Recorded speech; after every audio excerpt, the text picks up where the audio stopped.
बहुत सुंदर योग शिक्षक आज के हमारे मुकेश भैया ने अच्छी क्लास ली।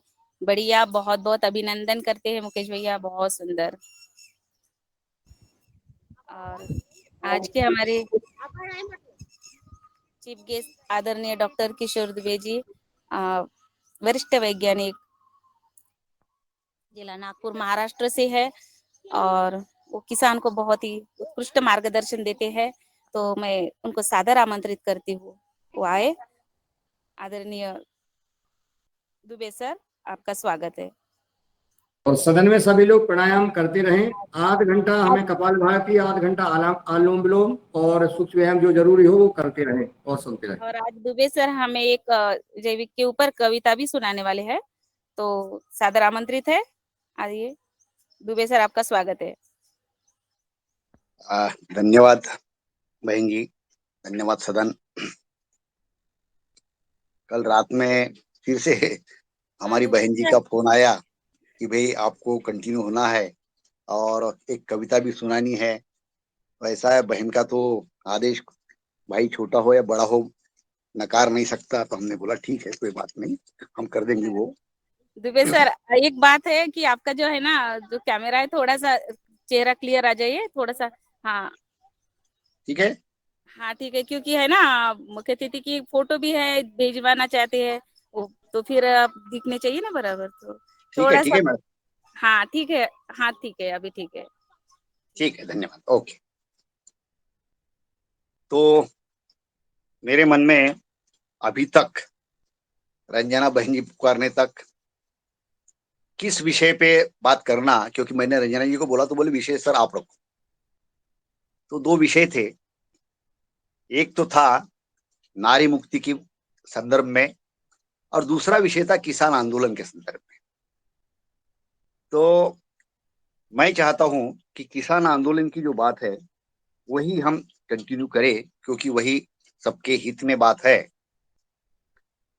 तो पहले तो आदरणीय आदरणीय आदरणीय दुबे सर जी, आप जब किसान आंदोलन की बात करेंगे और किसान आंदोलन के बाद हमें सदन को अगर कोई सवाल होगा तो किसान आंदोलन पे अपन सवाल ले लेंगे, उसका समाधान कर देंगे, फिर अगला विषय आप रखेंगे तो शायद अच्छा रहेगा, ऐसा मेरा।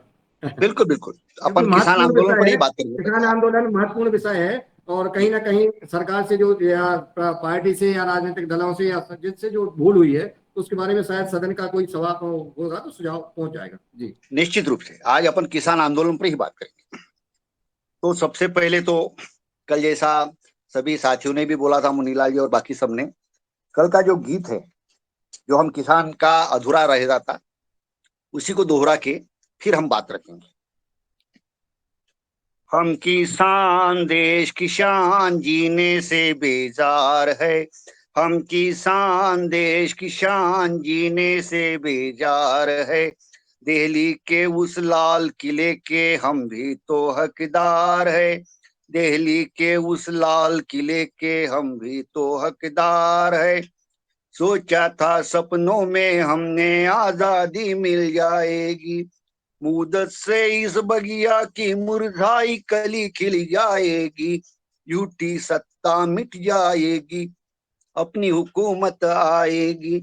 हमने दी जो कुर्बानी वो कुर्बानी रंग लाएगी। हमने दी जो कुर्बानी वो कुर्बानी रंग लाएगी। इन फौलादी हाथों में अब भारत की पतवार है। इन फौलादी हाथों में अब भारत की पतवार है। दिल्ली के उस लाल किले के हम भी तो हकदार है। दिल्ली के उस लाल किले के हम भी तो हकदार है।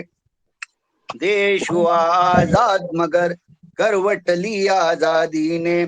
इन्हीं अभागे दिन दलितों को लूट लिया बर्बादी ने। सत्ता मिली तो ऐसे फूले, इन पे जरा ना ध्यान दिया। देश के खातिर इन लोगों ने प्राणों का बलिदान दिया। ओ देश के खातिर इन लोगों ने प्राणों का बलिदान दिया। सत्ता दबाए बैठे हुए ये अमीरों के सरदार है, सत्ता दबाए बैठे हुए ये अमीरों के सरदार है, दिल्ली के उस लाल किले के हम भी तो हकदार है, दिल्ली के उस लाल किले के हम भी तो हकदार है, धनवानों के लिए ही देखो भारत आजाद हुआ, किसानों की वही हालत करते मर मर के सेवा, देख लो ये भारतवासी भारत का क्या हाल हुआ, कैसे कहे आजादी इसको भूखा मरे किसान या, ओ कैसे कहे आजादी इसको भूखा मरे किसान या, पूंजीवादी सरकारों का उल्टा कारोबार है, पूंजीवादी सरकारों का उल्टा कारोबार है, दिल्ली के उस लाल किले के हम भी तो हकदार है, हम किसान देश किसान जीने से बेजार है, हम किसान देश किसान जीने से बेजार है, दिल्ली के उस लाल किले के हम भी तो हकदार है, दिल्ली के उस लाल किले के हम भी तो हकदार है, हम भी तो हकदार है, हम भी तो हकदार है। धन्यवाद। बहुत सुंदर। दिल्ली के उस लाल किले के हम भी तो हकदार हैं। बहुत सुंदर। किसान की आवाज, किसान की भाव आपने प्रस्तुत किए, बहुत सुंदर। धन्यवाद मुनीलाल जी और सदन को प्रणाम। कई दिनों से इस सदन में बात चल रही है कि किसानों के संदर्भ में जो प्रश्न है वो प्रश्न छुड़ाने में अपना योगाहार कार्यक्रम योगाहार परिवार क्या सहायता हो सकती है, किस तरह से हमारी दिशा हो सकती है, समय समय पे जो बातें रखी गई है तो वो सभी को अवगत है। इस पर थोड़ा सा जो चिंतन है मेरा, वह चिंतन सिर्फ मैं रखना चाहूंगा और उस पर सभी के जो भी व्यूज है, ओपिनियंस है, वो ओपिनियन रख के एक सामूहिक अगर कुछ निचोड़ उस तरह निकलता है तो अपन निकालने की कोशिश करेंगे। यही एक प्रयास मैं सोचता हूँ। थोड़ा सा इसलिए हमको थोड़ा इतिहास देखना पड़ेगा कि आखिर आंदोलन खड़े कैसे होते हैं।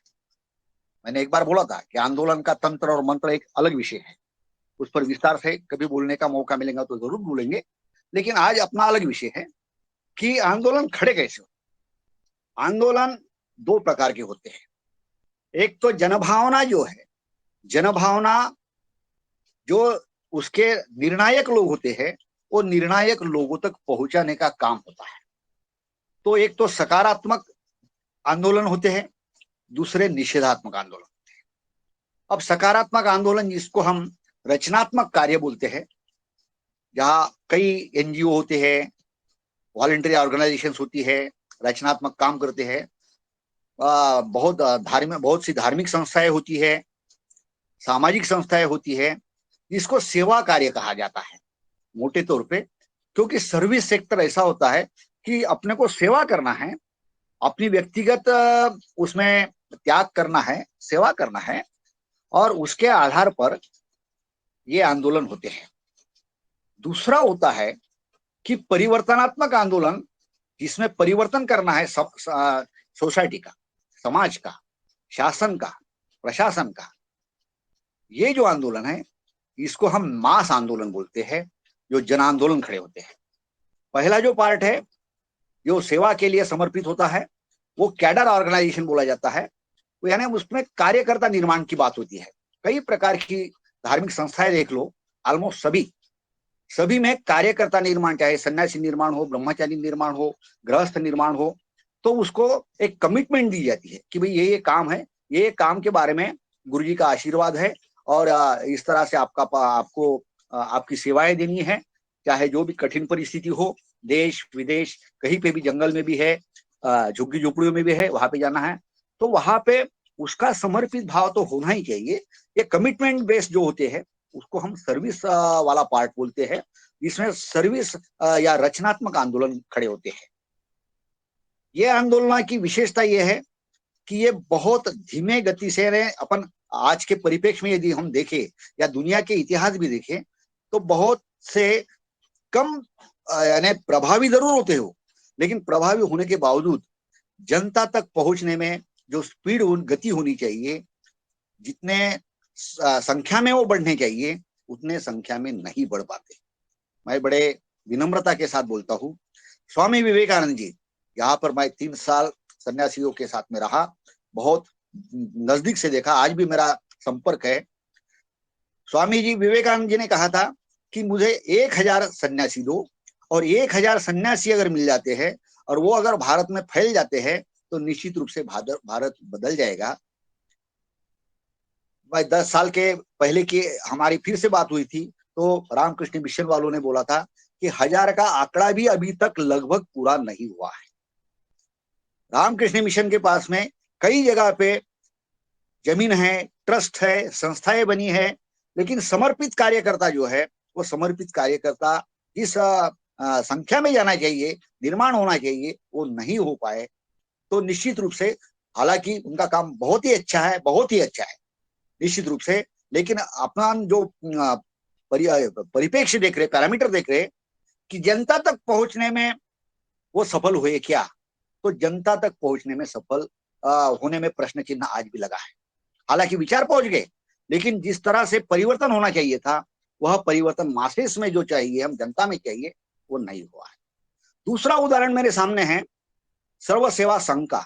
गांधीवादी जो लोग हैं, मैंने कई बार इस मंच पे और इस सदन में बोला है, बहुत ही प्रामाणिक लोग, बहुत, यानी जिन्होंने अपना जीवन न्योछावर कर दिया है, पूरा संघ परित्याग करके, कि कभी भी सादगी से जीना है, सादगी से रहना है, और जो मिनिमम नीड्स के साथ में, स्वावलंबन के साथ में, खुद ही कताई करके अपना कपड़ा पहनना है, अपनी जरूरतें पूरी करना है।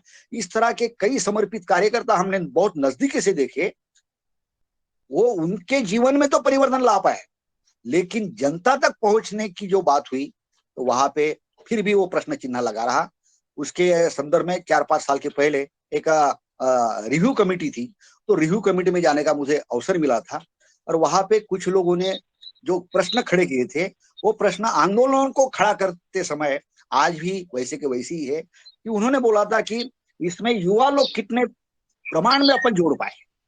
हालांकि गांधी जी जाके, विनोबा जी जाके, अब करीबन 75-80 साल होने का अवसर आया, तो जो सर्व सेवा संघ का आंदोलन था, इतने समर्पित कार्यकर्ता होते हुए भी क्यों नहीं संख्या बढ़ पाई? तो उसमें एक ही सवाल था, एक भगिनी ने पूछा था कि हम कितने युवा लोग इसमें जोड़ पाए, और नहीं जोड़ पाए तो उसकी क्या वजह थी, उस तरह के अपन प्रोग्राम क्यों नहीं दे पाए। साथ ही साथ दूसरा था कि अलग अलग पंथों के, जैसे मुस्लिम है, क्रिश्चियन है, बाकी लोग हैं, इसको अपन कितने प्रमाण में जोड़ पाए। हालांकि उसके डिटेल्स पे हम नहीं जाएंगे। तो निश्चित रूप से, यानी सिर्फ समर्पित कार्यकर्ता होने से जन आंदोलन खड़ा होता है, ऐसा यहाँ पे भी प्रश्न चिन्ह लगा है। तो मैंने ये 2 उदाहरण दिए, ऐसे बहुत सारे उदाहरण देश के विदेश के, आप सभी प्रबुद्ध लोग हो, आपने भी देखे हैं कि निश्चित रूप से, जैसा कि मैं स्वामी जी का ही उदाहरण दूंगा अपने पतंजलि योगपीठ के, कि बाबा रामदेव जी के पहले अपने यहाँ पे योगाचार्य नहीं थे, ऐसी बात नहीं थी। मैं एमएससी नागपुर में पढ़ा हूँ, वहां पे जनार्दन स्वामी जी का योगाभ्यासी मंडल उस जमाने में था। योगाभ्यासी मंडल करके उनकी जगह थी, योगाभ्यासी मंडल करके, और उनका पूरा जीवन समर्पित था। हमने देखा उनको जनार्दन स्वामी करके, योगाभ्यासी मंडल ही नाम से चलाते थे, आज से 50-60 साल के पहले, और उनके कार्यकर्ता भी थे। लेकिन रामदेव बाबा जी ने जो जन आंदोलन खड़ा किया, उस तरह का वो नहीं कर पाए। मतलब योगा की भी बात रखते तो ये भी चीज अपने को समझनी है कि समर्पित कार्यकर्ताओं की लिमिटेड यदि संख्या रही, तो सेवा के माध्यम से जन आंदोलन खड़ा करने में प्रश्न चिन्ह खड़े होते हैं। ये एक परिपाटी देखिए। अब दूसरा पे, कि रचनात्मक आंदोलन के साथ साथ यदि, जिसको अपन बोलेंगे कि जनता मासेस की बात, जिसमें अपने को परिवर्तन लाना है, तो परिवर्तन लाने वाले आंदोलन कई देश विदेशों में खड़े हुए हैं, अपने देश में भी खड़े हुए हैं। स्वतंत्रता आंदोलन उसी का एक उदाहरण है, कि जिसमें मासेस को सम्मिलित किया गया, सहभागिता ली, जनता की सहभागिता ली, नारियों की सहभागिता ली, बच्चियों की सहभागिता ली। तो ये सहभागिता लेते समय क्या हुआ, हालांकि उसमें 17% आंकड़े हैं कि 17% लोग ही उसमें सम्मिलित हुए, फिर भी भारत स्वतंत्र हुआ। और वैसे ही काफी सारे देशों के आंकड़े हैं कि उसमें 5 से 10% लोग भी अगर उसमें आ जाते हैं जनता के सहभागिता के साथ में, तो भी वह देशों को स्वतंत्रता मिल चुकी है। तो यह भी हमने देखा है। तो कहने का मतलब कि जनता की सहभागिता यदि है और परिवर्तन क्या करना है इसका प्रोग्राम है, तो मासेस का आंदोलन खड़ा होता है। तो मासेस का आंदोलन खड़ा, जनता का सहभागिता का आंदोलन खड़ा करने में कुछ चीजें, कुछ बिंदु जो लगते हैं। एक तो लगता है कि जनता को समझने वाला कार्यक्रम, जनता को वो कार्यक्रम ऐसा लगे कि भाई ये हमारा कार्यक्रम है। जैसा अब इस परिप्रेक्ष्य में यदि हम किसान आंदोलन देखते हैं, तो हालांकि 1-2 दिन के पहले ही मैं एक खबर पढ़ रहा था, क्योंकि देखो अपन ऑर्गेनिक फार्मिंग की बात कर रहे हैं, तो ऑर्गेनिक फार्मिंग के एंटी मूवमेंट जो है वो एंटी मूवमेंट खड़ी हो गई है। कल ही मेरे पास एक आर्टिकल भेजा गया कि जिसमें बोला गया कि भाई ऑर्गेनिक फार्मिंग से जो फूड निर्माण होता है वो फूड और क्या केमिकल फूड, उसमें कोई ज्यादा अंतर नहीं होता। इस तरह का प्रचार प्रसार देश और दुनिया में शुरू हो गया है। तो निश्चित रूप से इस तरह की भी एंटी लॉबी चलेगी। खैर उसके आपने को सोचने की जरूरत नहीं, क्योंकि उसका निर्णायक तो जो कैंसर हॉस्पिटल से और बाकी जो है वो जनता ही करेगी। मेरा पहलू था कि अगर जन आंदोलन किसानों के संदर्भ में, और अपना जो मेन मकसद है कि 85% जो सीमांत किसान है, छोटे किसान है, इनको लाभ मिलना चाहिए, इनकी आर्थिक उन्नति, सामाजिक उन्नति होनी चाहिए, तो यह बिंदु यदि हम सामने रखते हैं तो उनको चलने वाला जो कार्यक्रम है उस तरह का कार्यक्रम हमें देना पड़ेगा। कोई भी जन आंदोलन खड़ा करते समय पहले तो कार्यक्रम चाहिए, कि वो कार्यक्रम का बिंदु चाहिए, कि वो कार्यक्रम ऐसा होता है कि वो कार्यक्रम लोगों तक पहुंच जाता है। कि मूवमेंट का कहना ही ऐसा है कि वो आग से भी जल्दी तेजी से बढ़ जाती है। आग जितनी जल्दी नहीं फैलेगी तो जन आंदोलन उतने तेजी से फैलता है। तो निश्चित रूप से किसानों का जो प्रोग्राम है, जैसा कार्यक्रम है, अब कार्यक्रम जैसे 2-4 बिंदु निश्चित रूप से है। एक तो है कि जो चीजें हम व्यक्तिगत स्तर पर नहीं बेच सकते, जैसा सोयाबीन है, कपास है, शुगर है, और भी सारी चीजें हैं, बहुत सारे भंडारण की चीजें हैं जो किसान अपने घर में भी नहीं रख सकता, और रखे भी तो उसको गारंटी से चीजें मिलेगी ऐसी बात नहीं है।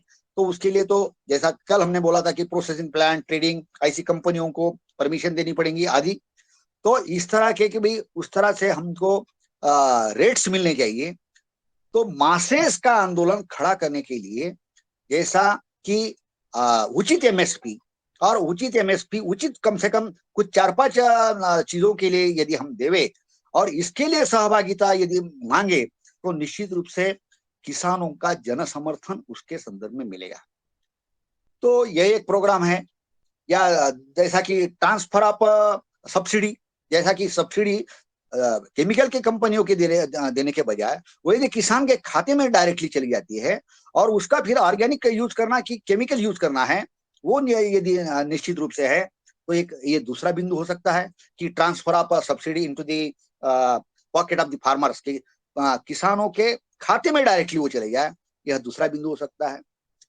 तीसरा एक, मैं सिर्फ निर्देशित यानी यही बिंदु हो सकते हैं, ऐसे नहीं, ऐसे आप सभी प्रबुद्ध लोग हो, इससे जोड़ के आप 10 बिंदु और बना सकते हो। तीसरा बिंदु जैसा जीएसटी का मैंने बोला कि किसान को जो जो चीजें लगती है, चाहे वो इम्प्लीमेंट्स रहे, एग्रीकल्चर के इंस्ट्रूमेंट्स रहे, चाहे फर्टिलाइजर रहे, पेस्टिसाइड्स रहे, तो उस पर किसानों से तो जीएसटी ना लिया जाए। किसानों से जीएसटी लेना ही नहीं चाहिए। क्योंकि मैं जीएसटी का संदर्भ इसलिए क्योंकि आज के परिपेक्ष में किसान, आम जनता को जीएसटी ये शब्द आसानी से समझ जाता है कि भाई ये टैक्स हमसे वसूल किया गया है। तो निश्चित रूप से ऐसे कुछ बिंदु हो सकते हैं। और जिसमें जैसा और कोऑर्डिनेशन कमेटी वाली जो बात बोली थी कि भाई एग्रीकल्चर जो डिपार्टमेंट है, ट्रेड और कॉमर्स वाला डिपार्टमेंट है, प्लानिंग कमीशन या नीति निर्धारण वाली समिति है, इसमें इसके साथ में किसानों के प्रतिनिधि हो, और उसी के बाद में फिर ये इंपोर्ट एक्सपोर्ट, क्योंकि इंपोर्ट एक्सपोर्ट पॉलिसी मैं बार बार कह रहा, 50-60 साल से हमारा अध्ययन है, कई लोगों का अध्ययन है कि यही किसानों के प्रगति में खुड़ा है, निश्चित रूप से खुड़ा है। मुझे ये कहने में कोई उसमें दो राय वाली बात नहीं है, क्योंकि कोई भी सरकार किसी भी पार्टी की हो, उनको यही करना पड़ता है कि भाई भाव नहीं बढ़े, महंगाई नहीं बढ़े। महंगाई बढ़ेगी तो एक तरफ हमको कर्मचारियों की तनख्वाह बढ़ेगी और दूसरी तरफ जनता का रोष हमको लेना पड़ेगा। अरे भाई, जनता का रोष लेना पड़े तो आप ऐसा करो ना कि जो 2 रुपए 3 रुपए किलो से प्याज किसान बेचने को मजबूर हुए, उनको कहो कि भाई हम 10 रुपए से लेंगे, 15 रुपए से लेंगे, और बाकी सब्सिडी जैसा आप गेहूं के चावल के बारे में करते हो, आप लेते समय तो 20-22 रुपए के किलो से लेते हो और फिर जनता को मांगा बांटते समय ये क्या 2 रुपए के हिसाब से बांटते हो। तो आपको सरकार को किसने रोका है? किसी भी पार्टी की सरकार रहे, आप किसानों को उचित दाम लेके उनसे खरीद करो, और फिर आप जैसा भंडारण होता है, शुगर का भंडारण होता है, वही गेहूं का भंडारण होता है, FCI food corporation of India भंडारण करती है और खुले मार्केट में चीजें भेज देती है ताकि महंगाई कम हो। तो इसी तरह के हथकंडे आप कुछ 8-10 चीजों के लिए अपनाओ और उसके बारे में किसानों को पहले से बोल दो, और उस स्थिति में फिर इंपोर्ट एक्सपोर्ट पॉलिसी पे क्या करना क्या नहीं करना, वहां पे किसानों के प्रतिनिधि हो, किसानों के संगठन के प्रतिनिधि हो, और उनसे बात करके फिर ये किया जाए, तो ही निश्चित रूप से ऐसे एक 3-4 चार्टर ऑफ डिमांड्स जिसको बोलेंगे अपन, और आवश्यक वस्तु कानून जो है, आवश्यक वस्तु कानून से जैसा मोदी जी ने उसमें से निकाल ही दिया था। आज दिक्कत बात जो मैं बार बार कह रहा हूं कि कृषि के 3 कानून वाली जो बात थी, 3 कानून फिर से लागू करो, ऐसा करो, ऐसा कहो, तो उसमें विरोध हो जाएगा। लेकिन उसी की चीजों को अपन चार्टर ऑफ डिमांड्स के आधार पे यदि हम जन आंदोलन खड़ा कर सकते हैं, तो भी हाँ, ये करने की जरूरत है। यहाँ की मांग आ रही है, ये एमपी से मांग आ रही है, ये महाराष्ट्र से मांग आ रही है, बिहार से आ रही है, ऐसा।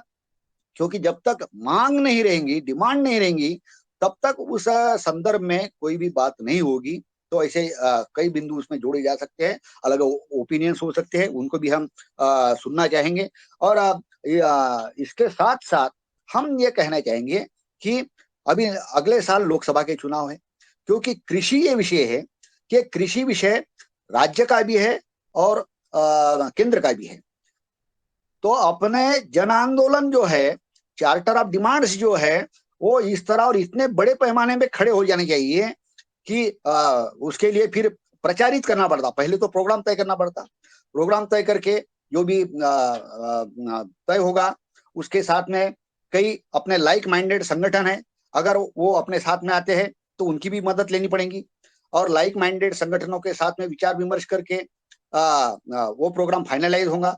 और उस प्रोग्राम को फिर प्रचारित प्रसारित करने के लिए जो स्कूल है, कॉलेजेस है, फार्मर्स ग्रुप्स है, महिला ग्रुप्स है, महिला मंडल्स है, और आजकल तो डिजिटल टेक्नोलॉजी है, आजकल तो सोशल मीडिया के माध्यम से वो जो प्रचारित प्रसारित प्रोग्राम बनेगा, इतने तेजी से फैला जाए, और उसके ज्ञापन जो है, वो ज्ञापन हर विधायक को, हर सांसद को दिए जाए, और तो इससे उनके पास में कम से कम खबर मिल जाएगी। हम ऐसा नहीं बोलते कि सभी शासक का विरोध में है। आज तो अपने पास में ये प्लस पॉइंट है कि इस प्रकार का चार्टर ऑफ डिमांड यदि बनता है, और वो यदि हम भाजपा के शासित या उनके सहयोगी जो मित्र है, उनके विधायक सांसदों तक दिया जाए, तो वो भी बोलेंगे हाँ भाई, ये तो हमको रीवा से भी बात आ रही है, ये होशंगाबाद से भी सांसद बोलेंगे। ऐसे अगर 100-200 सांसदों के पास भी अगर बात गई, तो निश्चित रूप से और मोदी जी को भी वो दिया जाएगा।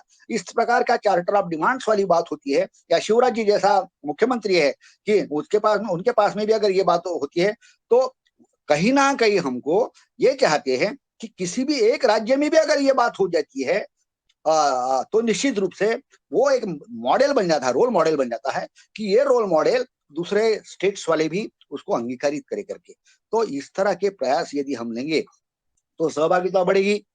और ये जो हमारी डिमांड्स है, यदि विधानसभा और लोकसभा के चुनाव के पहले यदि कुछ मांगे पूरी हो जाती है तो बहुत ही अच्छा है, नहीं तो कम से कम उनका जो जाहिरनामा होता है हर पॉलिटिकल पार्टी का, हर पॉलिटिकल पार्टी में भाई किसान हम आएंगे तो किसानों की ये जो चार्टर है इसको पूरा करेंगे, इस तरह का उनका जो जाहिरनामा होता है उसमें उन्होंने लिखना चाहिए, और उस पर प्रेशर ग्रुप करके आना चाहिए।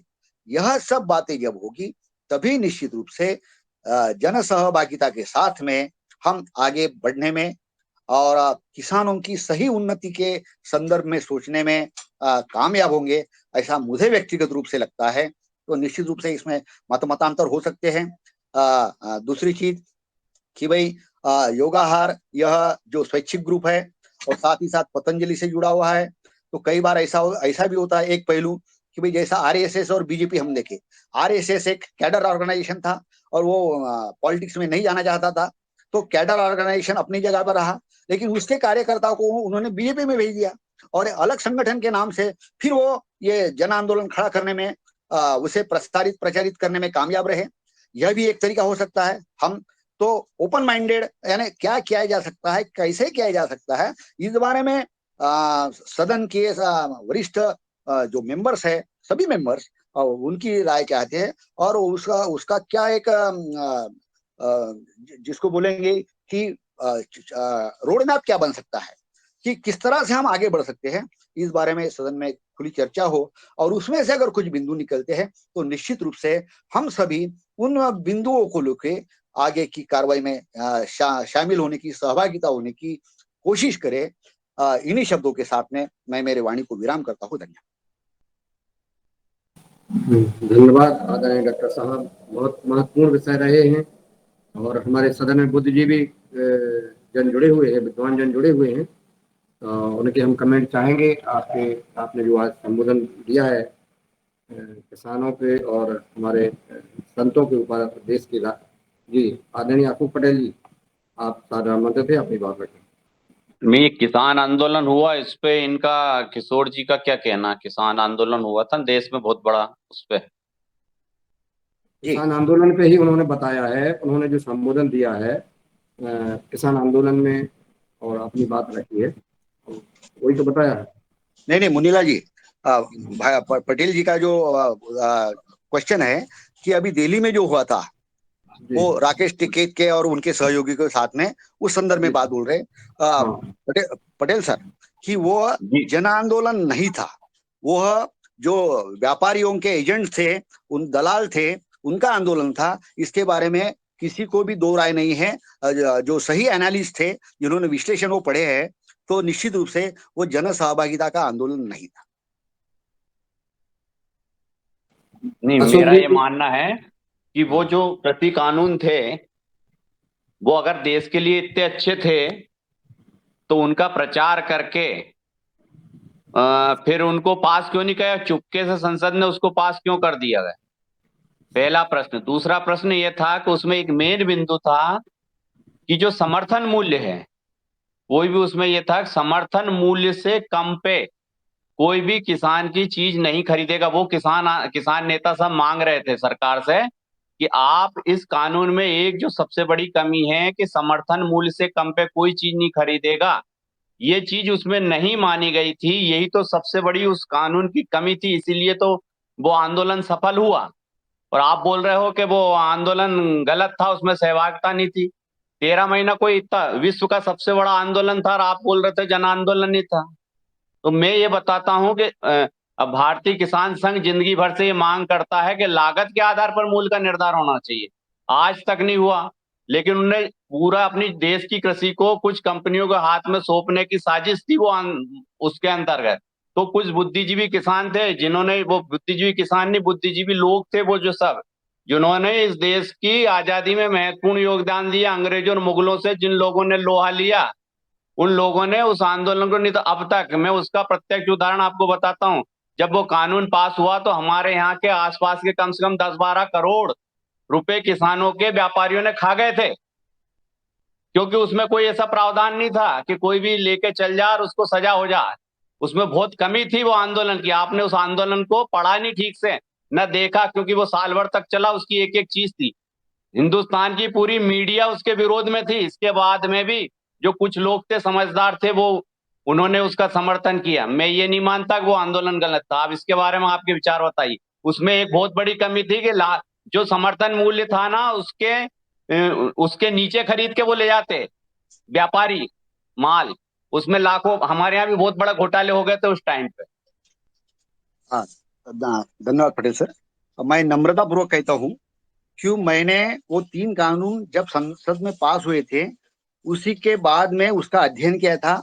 और आपकी जानकारी के लिए पवन जी हमारे यहाँ पे है, 16 अक्टूबर को मैंने उस पे विश्लेषण भेज दिया था कि यह जनता के समर्थन में है और इसमें जो बेनिफिशियरी लोग हैं वो बेनिफिशियरी लोग इसका विरोध करेंगे। ये आंदोलन खड़ा हुआ दिसंबर में, मैंने 2 महीने के पहले ये भाकित कर दिया था कि इसमें विरोध कौन करेंगे करके, क्योंकि पंजाब, हरियाणा और उत्तर प्रदेश का जो पार्ट, यहाँ पे काफी संख्या में गेहूं और चावल खरीदा दिया जाता है फूड कॉर्पोरेशन ऑफ इंडिया को, वो सब लोग विरोध करेंगे करके ये बात हमने बहुत पहले से कही दी थी। 16 अक्टूबर को हमने उसका विश्लेषण किया था, इस मंच पे भी किया था और भी कई जगह पे उसको प्रसारित किया था। उसका पूरा अध्ययन हमारे पास में है।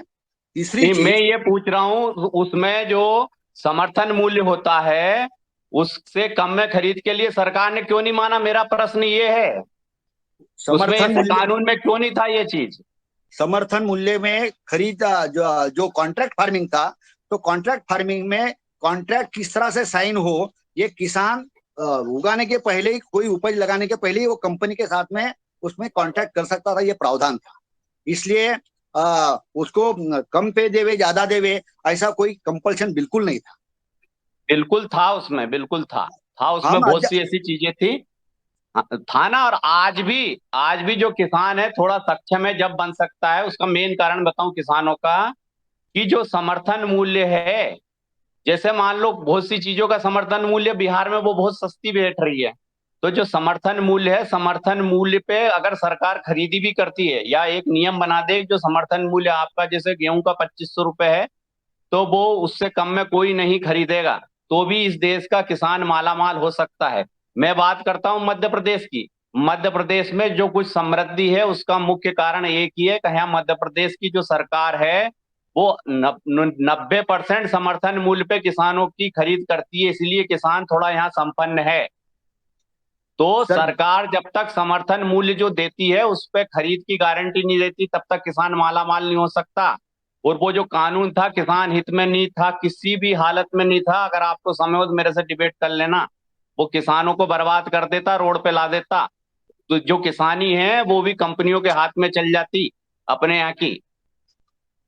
पटेल जी, समर्थन मूल्य के नीचे में खरीद नहीं होनी चाहिए, ऐसा पहले भी प्रावधान था और आज भी प्रावधान है। महाराष्ट्र में भी है, पंजाब में भी है। एक सिर्फ उदाहरण देता, गत वर्ष समर्थन मूल्य मका मेज के खरीद के लिए 1900 रुपया था और हालांकि पंजाबी किसान वो 1400-1500 में बेच रहे थे, क्योंकि समर्थन वहां पे जब गेहूं के और चावल के लिए इतना आग्रह पकड़ रहे थे तो 1900 रुपए का रेट होके 1400 में क्यों बेच रहे थे, इसका भी थोड़ा आप इंट्रोस्पेक्शन करेंगे। और मैं चाहूंगा कि आपसे हम दोनों अलग से बात करेंगे, क्योंकि यहाँ पे सदन का समय लेने के बजाय, क्योंकि उस पर मेरा अध्ययन है, आपका भी अध्ययन है, तो ठीक है अपन विचारों का आदान प्रदान करेंगे। लेकिन आज जो मैंने बिंदु रखा है उस बिंदु पे यही है कि करेक्ट उसकी एमएसपी दी जाए, मिनिमम सपोर्ट प्राइस दी जाए और मिनिमम सपोर्ट प्राइस पे ही खरीदा जाए, ऐसा ऐसी डिमांड जो है वो किसानों की तरफ से होनी चाहिए। इतनी ही बात है। धन्यवाद। नहीं कर रही, नहीं हमारे यहाँ सरकार कर रही है मध्य प्रदेश में, और किसान हमारा समृद्ध है उससे। और जो किसान आंदोलन हुआ ना उसके बाद में हमारे यहाँ सरकार और बहुत अच्छा कार्य कर रही, क्योंकि वो सरकार समझ गई है किसान जागरूक हो गए हैं। अगर अपन किसानों के प्रति गड़बड़ करेंगे तो ये किसान रोड पे आ जाएंगे, खड़े हो जाएंगे। तो जब से किसान आंदोलन हुआ जब से और हमारे यहाँ सरकार बहुत अच्छा कार्य कर रही है। मूंग खरीदी, मक्का, धान, ये सब खरीदी चल रही है हमारे यहाँ।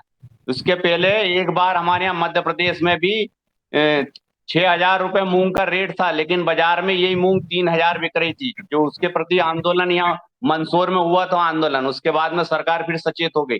तो जब तक दबाव किसानों का सरकार पे नहीं पड़ेगा, किसानों में एकता नहीं होगी और किसानों के लिए सही, जब तक किसानों का भला सरकार नहीं कर सकती तो आंदोलन होना भी बहुत जरूरी है, मेरा कहना है।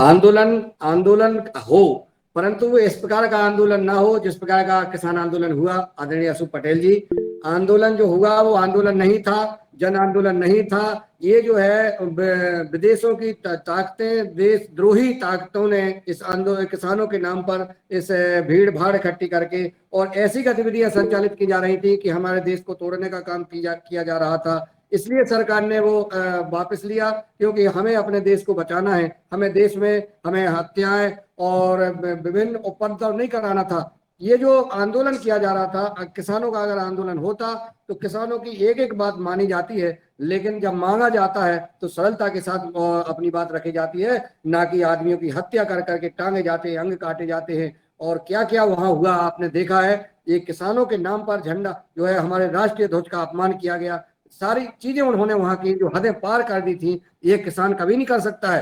किसान, आप जानते हो, हम आप किसान हैं, किसान कितना निर्मल मन का होता है। किसान आग्रह कर सकता है, किसान हत्या नहीं कर सकता है, किसान जो है कि उपद्रव नहीं कर सकता है, आग नहीं लगा सकता है किसान। और किसान जो है देश के ध्वज के खिलाफ जो है कोई ध्वज जो है लाल किले पर नहीं लगा सकता है। इस प्रकार के जो है सिर्फ किसान के नाम पे इतना आंदोलन चल पाया। अगर एक किसान का नाम नहीं होता उसमें तो कभी भी ये आंदोलन खत्म किया जा सकता था। और कहीं कोई ताकतें करके देख ले, भारत में सिर्फ किसान के लिए ये सरकारें, हमारी जो सरकार है, केंद्र सरकार है या मध्य प्रदेश की सरकार, जैसा आपने कहा है, किसानों का बहुत सम्मान करती हैं। किसानों के नाम पर ही विपक्ष के कई पार्टियां जो है आंदोलन करती हैं, पार्टियां, और नाम देती हैं किसान का, और के इस किसान की हत्या हो गई, किसान का ऐसा हो गया, किसान को ऐसा कर दिया। क्योंकि किसान भोला वाला, किसान को कहीं भी लगा दो आप, किसी भी आंदोलन में झोंक दो आप, तो किसान को जो है नुकसान होता है। इसलिए हम किसान भाइयों को समझना है कि हम अगर कोई भी आंदोलन, हम मानते हैं आंदोलन करना चाहिए, बिल्कुल करना चाहिए, किसानों को अपना हक लेना चाहिए। जैसा आदरणीय किशोर दुबे जी ने सुनाया कि हमारा हक है लाल किले पे, संसद में हमारा हक है, वो हमें सब करना चाहिए, परंतु अपनी एक मर्यादा और एक भाषा और अपनी शैली अपने आंदोलन की होना चाहिए। और इस पर निश्चित चर्चा होगी, इसमें कोई दिक्कत नहीं है। डॉक्टर किशोर दुबे जी और आदरणीय अशोक पटेल जी और सदन में उपस्थित हमारे किसान भाई खूब डिबेट करें, इसमें कोई दिक्कत नहीं है, होना भी चाहिए। कोई अपना हक है, अपना अधिकार है, अपनी बात, और सारी प्रकार की बातें आती हैं। आदरणीय डॉक्टर डी शर्मा जी हिमाचल प्रदेश से शायद कुछ कहना चाहते हैं, सुझाव देना चाहते हैं, तो स्वागत है आपका। नमस्कार जी। वैसे तो मैंने डॉक्टर किशोर दुबे का पूरा नहीं सुना आज क्या वो कह गए हैं, क्योंकि मैं थोड़ा सा बिजी था। लेकिन जो ये किसान आंदोलन की बात रही, और जो ये अशोक पटेल जी कह रहे हैं कि भाई वो जो 3 कानून लाए थे, बहुत अच्छे कानून थे, उसमें कोई दो राय नहीं है। लेकिन जिस प्रकार से उसको वो किसानों के बीच में ले जाना चाहिए था, बहुत जल्दी शायद सरकार ने ये कर दिया काम।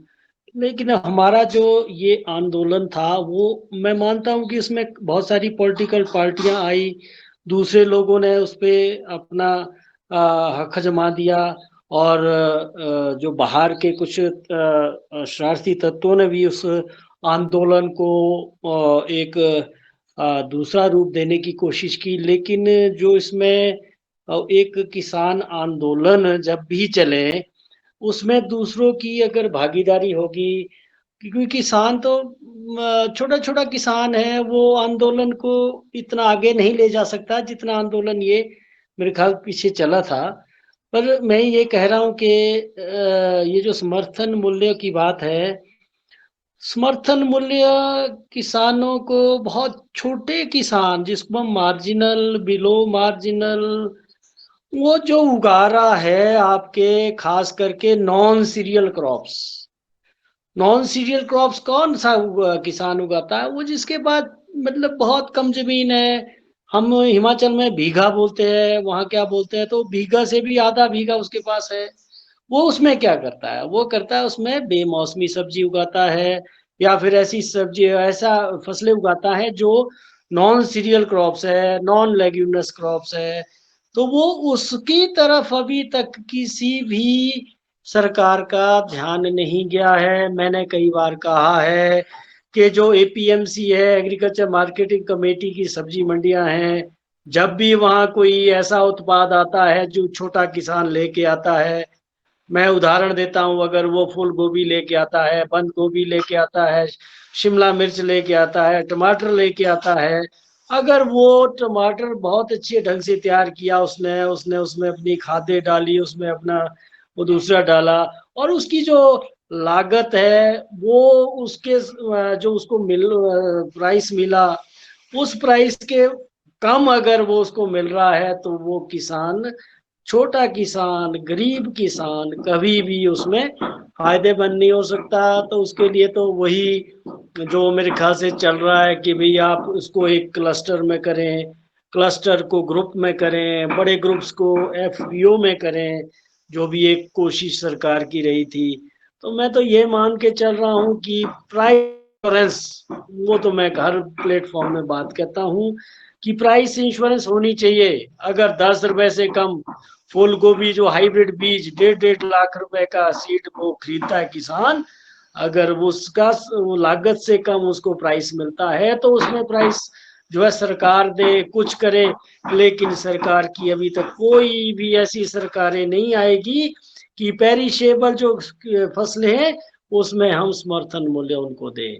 मेरा तो यही है कि बड़े बड़े किसान तो चलो सीरियल उगा लेंगे, कुछ उगा लेंगे, दालें उगाएंगे, लेकिन जो किसान non cereal crops, non leguminous crops, मैं उदाहरण दे रहा हूँ सब्जियां, फल और दूसरी फसलें, इसमें जब तक सरकार एक सही नीति लागू नहीं करेगी तब तक हमारा देश का किसान जो है, छोटा किसान, कभी भी अपनी उसकी आर्थिकी को नहीं बढ़ सकती, उसके परिवार को उत्थान नहीं हो सकता।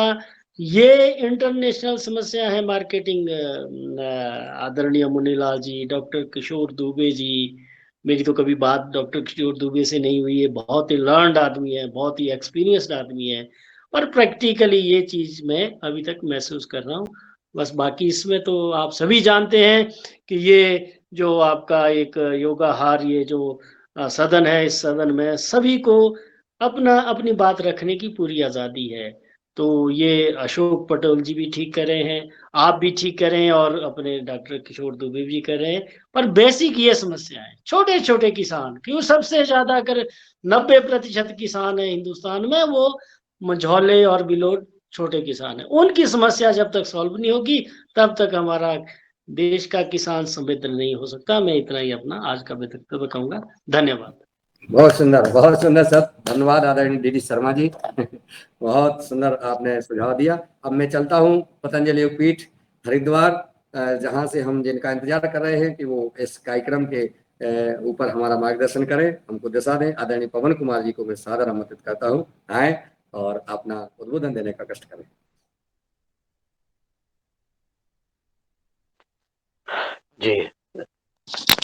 जी नमस्कार, मेरी आवाज आ रही है? मैं आवाज क्लियर है?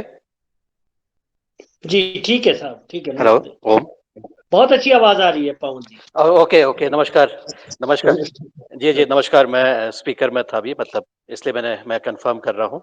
तो आज बहुत सुंदर हमारी योग कक्षा भी, और हमारे मुख्य अतिथि का जो उद्बोधन है वो भी बहुत सुंदर तरीके से रहा। मैं किसान आंदोलन और उसकी चीजों पर जो वार्तालाप अभी डॉक्टर दुबे और अशोक जी करने वाले हैं आपस में, उस प्रक्रिया को एनकरेज करना चाहता हूँ, क्योंकि हमने पहले भी कहा है कि हमें सभी पक्षों को समझना बहुत जरूरी है, लेकिन उसके साथ हमें एक मिनिमम चीजें जो है जरूर करनी चाहिए। जब भी किसी हम आंदोलन की बात करते हैं, किसी भी ऐसे की बात करते हैं जहां पर हम टकराव की बात हो सकती है या कोई भी हमारी होती है, उसमें मिनिमम जो हमें करना चाहिए वो ये है कि राष्ट्र के साथ किसी भी प्रकार का कोई खिलवाड़, कोई भी तरीके की ऐसी चीजें का मौका किसी को नहीं मिले कि वह उसका फायदा उठा करके, उस चीज का फायदा उठा करके अपनी अपनी जो हिडन एजेंडा है उसको लागू करें।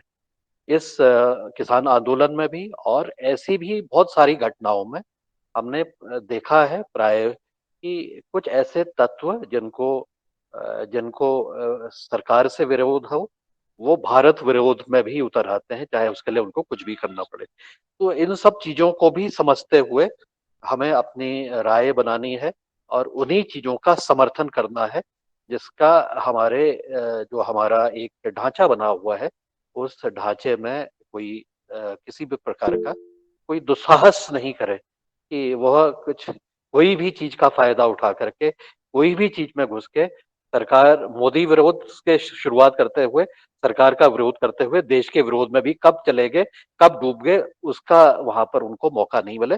इसके लिए हमें सजग रहना है, चाहे वो कोई भी हो। तो ऐसी भी कोई भी घटना का अच्छी तरह से विश्लेषण करते हुए ही हम आगे कार्य करें, ऐसा मेरा मानना है। जो बात डॉक्टर डी शर्मा जी ने भी बताई है कि हम छोटे और मझोले किसानों के लिए हित के प्रति भी सजग रहें, तो ये भी मैं पूर्ण रूप से समर्थन करता हूँ।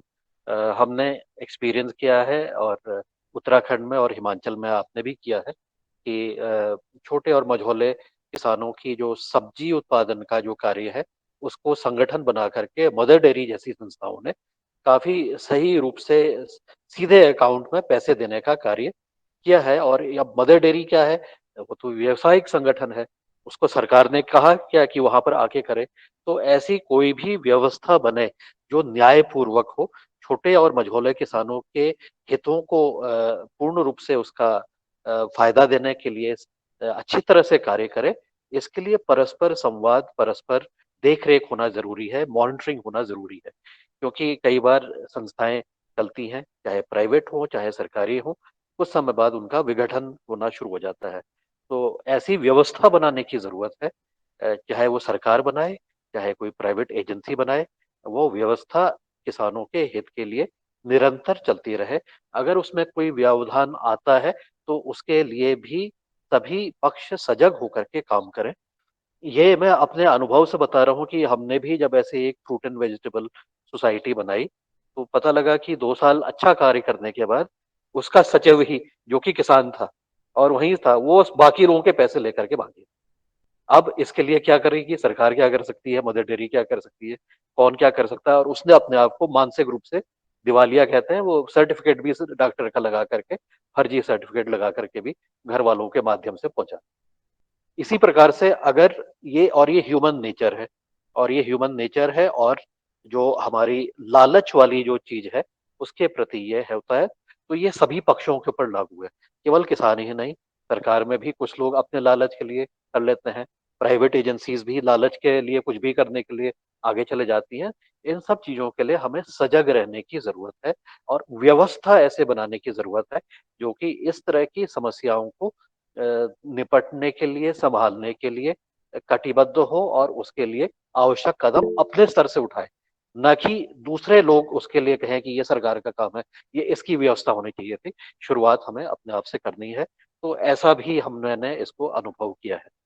तो आज मैं बहुत दूर हूँ, योगपीठ में नहीं हूँ, और मैं शिलांग में हूँ। और शिलांग में कल हमारी एक संस्थान, सरकारी संस्थान के साथ बैठक हुई। आज भी एक बैठक करके मैं शाम को रिटर्न करूँगा। हमारे सदन के कुछ साथियों ने पूछा था कि मेरे डीपी में किसकी फ़ोटो लगी है, तो ये सरकार की जो संस्था है, उनके जो प्रतिनिधि थे, उनके जो मुखिया हैं, उनके उनके साथ फ़ोटो है। और साथ में हमारे साथ असम राज्य के जो हमारी प्रभारी हैं, साध्वी जी, साध्वी स्वरूप जी, उनकी वो भी साथ में है, तो उनकी भी साथ में लगी हुई है। तो ये इसका निस्तारण हो गया होगा, तो हम साथ चल रहे हैं, देख रहे हैं, आज भी देख करके फिर अपने-अपने गंतव्य को जाएँगे। आज मैं उनको बताऊँगा कि आज असम की भी हमारी महिलाएँ तिनसुकिया से जुड़ी हुई थी, और बहुत ही सुंदर उन्होंने भजन गीत भी किया है। उनको हमने ब्रीफ कर दिया है कि हम योगाहार में क्या करते हैं, कैसे करते हैं। और आने वाले समय पर जब उनकी होगी, जब समय आएगा, तो वो भी उसमें जुड़ने का प्रयास करेंगे।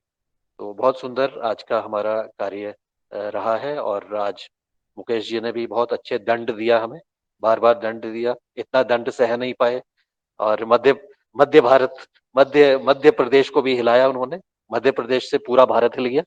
तो उनको भी बहुत अभिनंदन है, बहुत ही सुंदर तरीके से उन्होंने आज कराया। अब इतना ज़्यादा दंड नहीं दें, कृपया रोज़ तो देंगे तो फिर हो सकता है या तो आदत हो जाएगी, या फिर दंड को नहीं सह पाएँगे। तो ऐसा करते हुए ज़रा दंड वाला जो काम है वो हुए, तो हम दंड करना ज़रूरी है, दंड लेना ज़रूरी है, दंड से ही हमें अनुभव भी मिलेगा। तो मैं उनकी बात को भी मान रहा हूँ कि दंड देना भी ज़रूरी है, लेकिन कितना दंड दिया जाए ये भी ज़रा ज़रा पूछ लेंगे तो अच्छा रहेगा। तो बहुत सुंदर आज की हमारी वार्ता, चर्चा, बहुत सुंदर तरीके से हम सजग रहें। आज के लिए बस मुझे ये कहना है कि हमें सजग रहना है।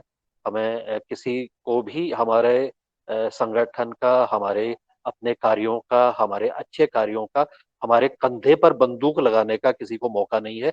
इसके लिए हम भूलवश भी इस चक्कर में नहीं पड़े। ये सभी के लिए लागू है, चाहे ये सरकार हो, प्राइवेट हो और दूसरे जो ऐसे स्वार्थी लोग हैं। बहुत सारी चीज़ें अब सोशल मीडिया के माध्यम से प्रचारित-प्रसारित होती हैं, उसमें हमें सभी पक्षों को सुनने का मौका मिलता है। तो इस चीज़ को भी हम ध्यान में रहते हुए हम निरंतर चर्चा करें, उसके हर एक पक्ष को देखने का प्रयास करें। छोटे मझोले किसानों के पक्ष को, बड़े किसानों के पक्ष को, सरकारी के पक्ष को, व्यापारी के पक्ष को, उपभोक्ता के पक्ष को और इस सब चीज़ में बड़ा कॉम्प्लेक्स मामला है, इतना आसान नहीं है इसको समझना, ऐसा भी मेरा मानना है। लेकिन हम कुछ इसके बारे में चर्चा करते हैं और अपने अनुभव बताते हैं और क्रॉस क्वेश्चनिंग करते हैं। जो हमारे नेता हैं, प्रतिनिधित्व हैं, जो कि आगे बातचीत करते हैं, उनके साथ हम प्रश्न करते हैं, उनके साथ एंगेज करते हैं। जैसे हम योगाहार कार्यक्रम में भी बातचीत करते हैं और सबकी बात सुनने का एक अवसर सबके लिए है। तो ऐसे हम सामाजिक जीवन में भी प्रश्न करें। अगर कोई हमारी बात का उल्टा कह रहा है तो उससे ज़रूर प्रश्न करें, उसकी बात भी सुनें और तब जाकर के हम एक न्यायोचित रास्ते को हम पा पाएँगे, ऐसा मेरा मानना है। तो हम इस तरफ से हम कार्य करते हुए आगे अपना करेंगे। आप सबको इस अवसर पर और आज के इस योगाहार कार्यक्रम में बहुत सुंदर नमस्कार सभी को। धन्यवाद। ओम प्रणाम। धन्यवाद सर। और आपका मार्गदर्शन, जैसा हम कहते हैं कि योगाहार कार्यक्रम में आदरणीय पवन सर जी का जब मार्गदर्शन मिल जाता है तब तो हम लोग सब मन को शांति मिलती है और दिशा मिलती है और प्रसन्नता होती है और हम सबको दिशा भी मिल जाती है। और जो कार्यक्रम के बारे में आपने मार्गदर्शन दिया, सबने सुना सदन ने और आज 8 भी बज गया है और बने सिंह जी ने हैंड रेज किया है। बने सिंह जी, मैं आमंत्रित करता हूँ आप अपनी बात कम समय में रखने का कष्ट करें। बने जी सिंह ओम। जी ओम। सदन के सभी लोगों को मेरा प्रणाम। जैसे कि अपना काम है प्राकृतिक खेती को जन आंदोलन बनाना, तो बहुत सारी कंपनियां देश के अंदर किसानों को वर्मी बेड दे करके और किसानों को प्रेरित कर रही हैं और साथ में केचुआ भी दे रही हैं बहुत कम मूल्य में, 500 रुपये, 300 रुपये, 400 रुपये। ऐसे में तो कोई एनजीओ के माध्यम से या किसी भी माध्यम से अपन भी उस कार्य को कर सकते हैं क्या? ऐसा मेरा सुझाव था कि पतंजलि के माध्यम से अपन भी ऐसा कार्य करेंगे तो जल्द सफलता मिलेगी हमको। आदरणीय बने सिंह जी, आप लोग कर सकते हैं। पतंजलि तो अपना मोटिवेशन का काम कर रही है, अपने साथ अपना मार्गदर्शन कर रही है। Patanjali organic research institute, Divya योग मंदिर ट्रस्ट, जो पतंजलि कृषि अनुसंधान परिसर आप सबका, हम सबका मार्गदर्शन कर रहे हैं। परंतु जो केंचुए का है या बर्मी वेस्ट है या जो भी आपने बताया, वो काम विभिन्न संगठन जो एफपीओ वगैरह अपन ने बनाए हैं किसानों के, वो काम करें तो अच्छा रहेगा। पतंजलि सारी चीजें नहीं कर सकती है कि अपन करें, उनका मार्गदर्शन अपन को मिलेगा और उनका सुझाव, मार्गदर्शन, सहयोग पतंजलि का मिलेगा। अपने साथ ही है। सिर्फ ये एफपीओ वगैरह जो निर्माण किया है उसका उद्देश्य यही है। कंपनियां जो अपन ने बनाई, किसान क्यों नहीं कर रहे हैं? सरकार जैसे कि उसके तहत। जी, अपन एनजीओ खोल करके एनजीओ के माध्यम से भी कर सकते हैं अपन, या कोई भी ऐसा रास्ता हो। किसानों को आधी कीमत में दे रही है कंपनियां बहुत सारी, उसको बीज फ्री में दे रही है। बहुत सारी ऐसी चीजें हैं जो जैविक के नाम से उनको मोटिवेट कर रही है किसानों को। आप बात कर लीजिए। आपके पास एनजीओ भी है, आपके पास एफपीओ भी है, यानी अपने अपने योगाहार कार्यक्रम के सदस्य हैं जो, उनके पास एफपीओ है, एनजीओ है, सब कुछ है। आप बात करिए और आप आगे चलिए। मैं हमेशा कहता हूँ कि हम ही सबको आगे बढ़ना है ना, किसी को क्यों कराएं। अगर आप कहीं ऐसा आप संवाद करें और हमारी बात करा दें, आप सब कुछ है अपने पास। जी, जी आदरणीय। आदरणीय आदरणीय मेंढपाल जी। सदन को ओम प्रणाम। जो आज की जो चर्चा चल रही थी आंदोलन पे, दोनों साइड से बहुत ही अच्छा चर्चा चल रही थी। किशोर दुबे का भी जो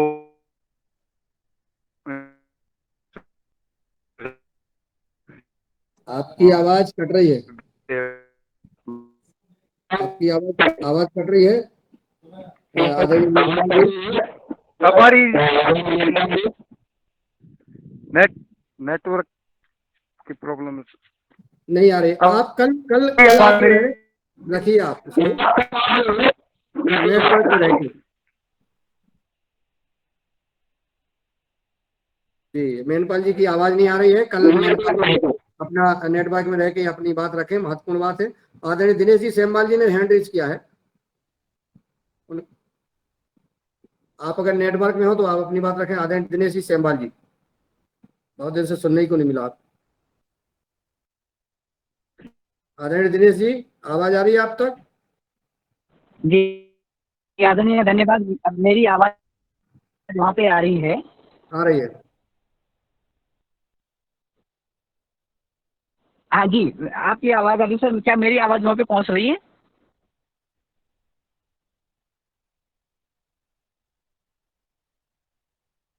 पहुंच रही का किया था पे, तो यहाँ पे रुद्रप्रयाग में उखी मठ के पास में एक सिद्ध पीठ है।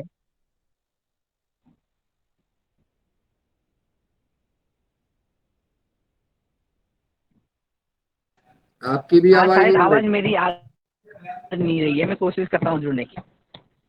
नहीं, दोबारा जुड़िए आप, क्योंकि समय भी हो रहा है। जब तक नीलकंठ जी तैयार रहें आभार के लिए।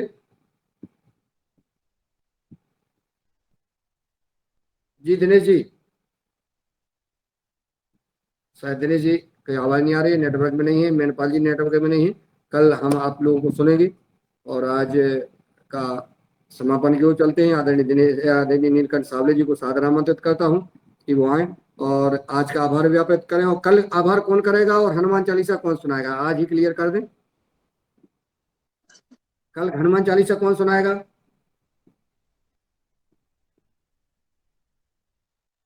अनम्यूट करके अपनी बताएं कोई।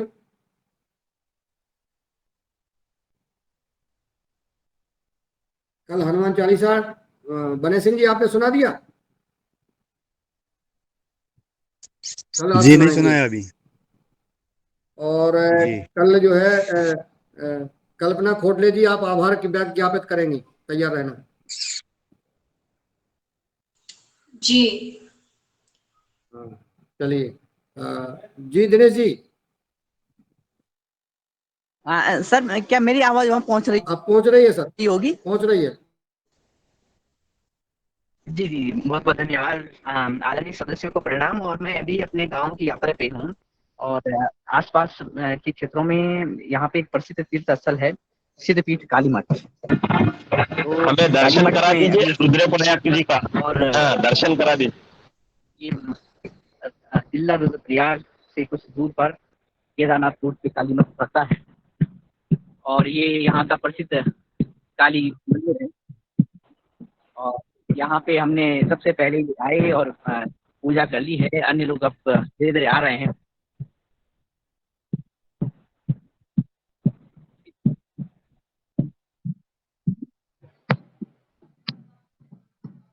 और यहाँ पे हमारी जो ढोली है ढोल बजा रहे हैं।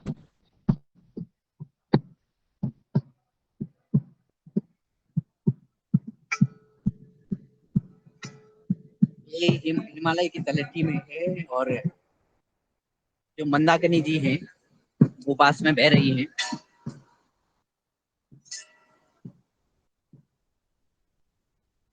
ये घंटा बजा दो भैया, हमारी तरफ से सदन की तरफ से घंटा बजा दो, माता जी कृपा करें। हाँ, और आवाज जी, आवाज क्या है कि वहाँ की आवाज कम आ रही है। इधर थोड़ा माता जी मंदाकिनी जी का शोरगुल है। शायद मेरी आवाज वहाँ पहुँच रही हो। ये बहुत अच्छी आवाज आ रही है और बहुत अच्छी घंटी की आवाज आई। ये महाविद्या जी का मंदिर है और उसके बगल में छोटे छोटे शिवलिंग, छोटे छोटे मंदिर हैं, बहुत पुराने मंदिर हैं। यहाँ शुंभ निशुंभ का वध माता जी ने किया है, माँ काली ने। जब देवासुर का संग्राम हुआ था तब, तो तब के कई बार ये मंदिर इनका जीर्णोद्धार हो चुका है। नन्हे मुन्ने मंदिर हैं इस तरह से। और ये जो यहाँ धुआं आ रहा है ये अखंड धुन है। ये अब नया मकान बनाया गया है लेकिन ये जो धुन है ये कहते हैं 3 युगों से यहाँ पे यज्ञ चलता रहता है और इसकी आग कभी बुझती नहीं है। उत्तराखंड में 2 जगह ऐसी हैं, त्रिवेणी नारायण और कालीमठ। तो यहाँ बाय द वे कहीं की आग, किसी कुंड की आग अकस्मात कहीं से बुझ गई तो दूसरे मंदिर से यहाँ ले आते हैं और वो लगभग 50 किलोमीटर दूर से यहाँ अग्निकुंड में वहाँ की आग लाई जाती है। लेकिन जो त्रिवेणी नारायण जहाँ हम थोड़ी देर में जाने वाले हैं, वो 3 युगों की आग यथावत चल रही है। और आप सभी को इस दृश्य के साथ ही योगहार के आदरणीय सदस्यों को कि हम इसी तरह से योग और आहार को आगे बढ़ाएं, देश को और स्वयं को स्वस्थ रखें। इन्हीं शब्दों के साथ बहुत बहुत धन्यवाद, प्रणाम। क्योंकि मैं आपकी आवाज़ सुन नहीं पा रहा हूँ, यहाँ शोरगुल हो रहा है माता मंदाकिनी का। और इन्हीं शब्दों के साथ सभी को प्रणाम, धन्यवाद। बहुत सुंदर, बहुत सुंदर, बहुत आनंद आ गया। आदरणीय दिनेश जी सेमवाल जी, आपका बहुत बहुत साधुवाद। आपने महारानी के दर्शन कराए और इसी प्रकार से जो भी कहीं कोई जाता है तो दर्शन जरूर कराएं, क्योंकि हमारे व्यवहार कार्यक्रम में हम घर बैठे दर्शन कर लेते हैं। धन्यवाद। और दिनेश जी, सॉरी, नीलकंठ सावले जी को आमंत्रित करता हूँ कि आए और सबका आभार ज्ञापित करें।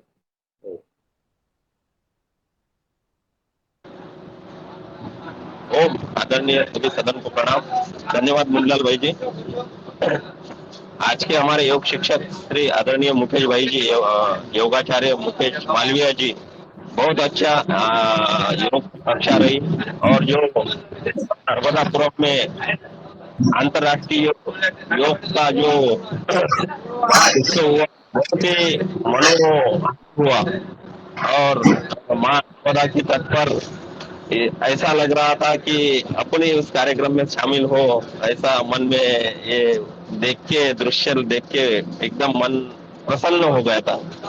और आज के हमारे आदरणीय श्री डॉक्टर किशोर दुबे सर, वरिष्ठ वैज्ञानिक, इनका भी जो किसान आंदोलन के बारे में और हर दिन इस योगाहार कार्यक्रम में महत्वपूर्ण मार्गदर्शन रहता है, उस पर भी बहुत अच्छा उनका भी आभार प्रदर्शित और धन्यवाद करते हैं। आज हमारे आदरणीय पवन कुमार सर जी ने भी अच्छा एक मार्गदर्शन किया है और हमारे आदरणीय दिनेश सेमवाल जी ने भी वहाँ का रुद्रप्रयाग से दर्शन करवाया।